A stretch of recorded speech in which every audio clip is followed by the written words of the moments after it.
জয় বড় মা জয়। জয় বড় মা ওম নমঃ শিবায়, ওম নমঃ শিবায়, ওম নমঃ শিবায়, জয় বড় মা জয়। ওম নমঃ শিবায়। হর হর মহাদেব। হর হর মহাদেব। আসো মা।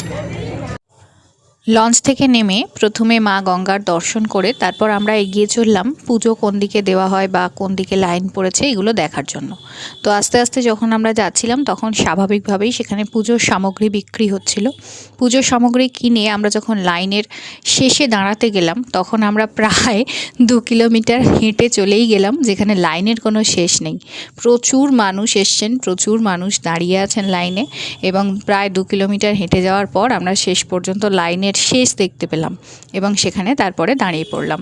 স্বাভাবিকভাবেই মা বা আরও অনেকে ছিলেন যারা অতক্ষণ দাঁড়িয়ে থাকতে সম্ভব নয় তাদের পক্ষে, ফলে তাদের জন্য লাইনটা আমরাই দিলাম এবং আমরা আগের বা পরের লোককে বলে রাখলাম যে আমাদের সঙ্গে আরও কয়েকজন আছেন।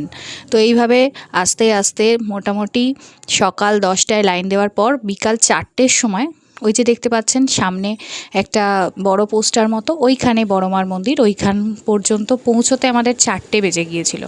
তো যাই হোক, মানে শরীর মন সব কিছুই ক্লান্ত হয়ে পড়েছিল, আমি তো পুরো মঞ্জুলিকা হয়ে গিয়েছিলাম। এবং শেষে আস্তে আস্তে ধীরে ধীরে মন্দিরের সামনে এলাম। পরের পার্টে বাকি ব্লগটা লাইক